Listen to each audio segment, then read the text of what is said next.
بسم اللہ الرحمن الرحیم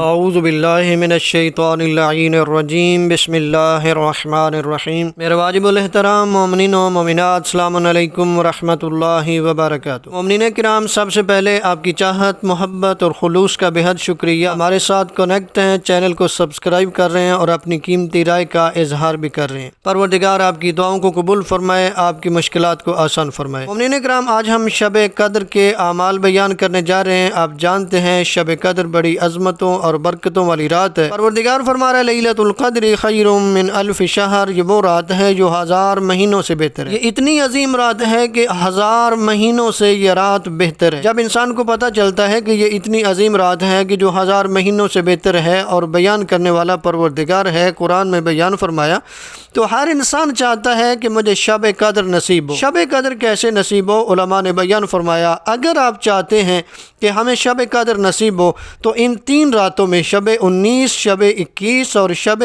23 کو جاگ کر خدا کی عبادت کریں، اعمال انجام دیں۔ علماء نے اعمال بھی بیان کیے ہیں۔ شب قدر کے اعمال 2 قسم کے اعمال ہیں، اعمال مشترکہ اور اعمال مخصوصہ۔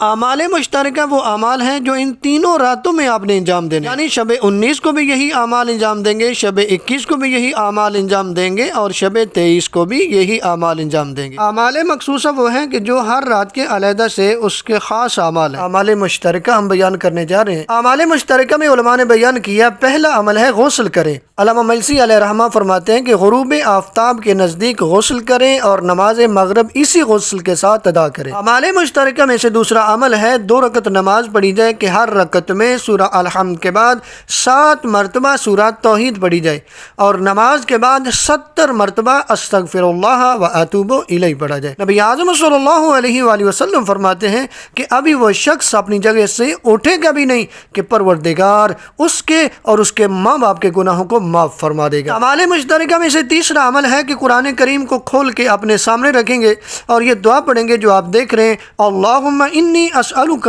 بکتابک المنزل وما فی اسمک الاکبر واسماؤک الحسنى وما یخاف ویرجى ان تجعلنی من اتقائک من النار۔ اس عمل کے بعد جو حاجت چاہیں طلب کریں۔ اعمال مشترکہ میں سے چوتھا عمل ہے قرآن پاک کو اپنے سر پہ رکھیں اور پڑھیں، اللہم بحق هذا القرآن وبحق من ارسلتہ بہ وبحق کل مؤمن مدحتہ فی وبحقک علیہم فلا احد اعرف بحقک منک۔ اس کے بعد 10 مرتبہ آپ نے کہنا ہے بھی کہ یا اللہ، 10 مرتبہ کہنا ہے بے محمد، 10 مرتبہ پڑھیں بے علی، 10 مرتبہ پڑھیں بے فاطمہ، 10 مرتبہ پڑھیں بالحسن، 10 مرتبہ پڑھیں بالحسین، 10 مرتبہ پڑھیں بے علی ابن الحسین، 10 مرتبہ پڑھیں بے محمد ابن علی، 10 مرتبہ پڑھیں بے جعفر ابن محمد، 10 مرتبہ پڑھیں بے موسیٰ ابن جعفر، 10 مرتبہ پڑھیں بے علی ابن موسیٰ، 10 مرتبہ پڑھیں بے محمد ابن علی، 10 مرتبہ پڑھیں بے علی ابن محمد،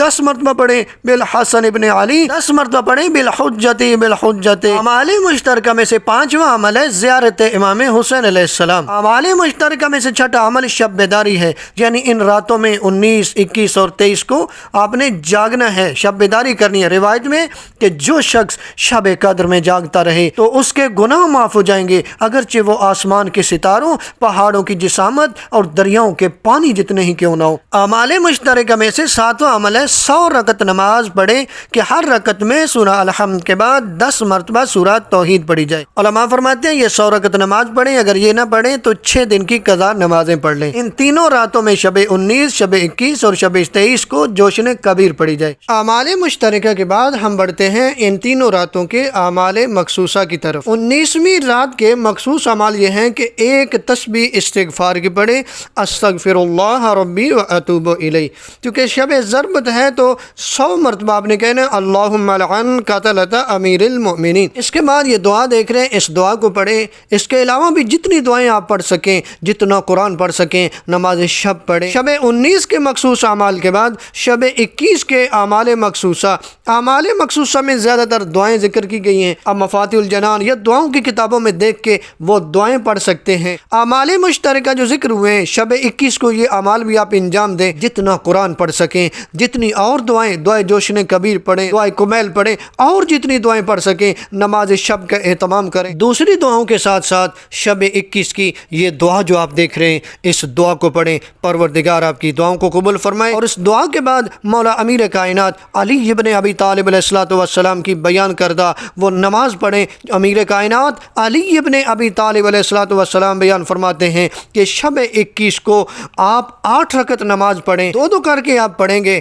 ہر رکعت میں الحمد کے بعد کوئی بھی سورہ پڑھ سکتے ہیں، یعنی فجر کی طرح آپ پڑھ سکتے ہیں۔ امیر کائنات علی ابن ابی طالب علیہ السلام فرماتے ہیں کہ اس نماز کے پڑھنے والے کے لیے آسمان کے دروازے کھول دیے جاتے ہیں۔ ماہ مبارک رمضان کے روزوں کا ثواب بھی سن لیں۔ نبی اعظم صلی اللہ علیہ وآلہ وسلم بیان فرماتے ہیں کہ 21ویں دن اللہ تمہاری قبروں میں 1000 فرسخ تک وسعت عطا کرے گا اور تم سے قبر کی تاریکی اور وحشت کو دور کرے گا، تمہاری قبور کو شہداء کی قبریں بنائے گا اور تمہارے چہروں کو حضرت یوسف بن یعقوب کے چہرے جیسا بنا دے گا۔ 21 ماہ رمضان کے دن کی آپ دعا دیکھ رہے ہیں، اس دعا کو پڑھیں، پروردگار آپ کی دعاؤں کو قبول فرمائے گا۔ اب بڑھتے ہیں ماہ مبارک رمضان کی 23ویں رات کے اعمال کی طرف، جو کہ سب سے عظیم رات ہے۔ روایات میں ملتا ہے یہ رات شب قدر کی پہلی 2 راتوں سے افضل ہے، اور بہت سی روایات سے معلوم ہوتا ہے کہ شب قدر یہی ہے۔ اس رات کا پہلا عمل یہ ہے کہ سورہ عنکبوت اور سورہ روم کو پڑھا جائے۔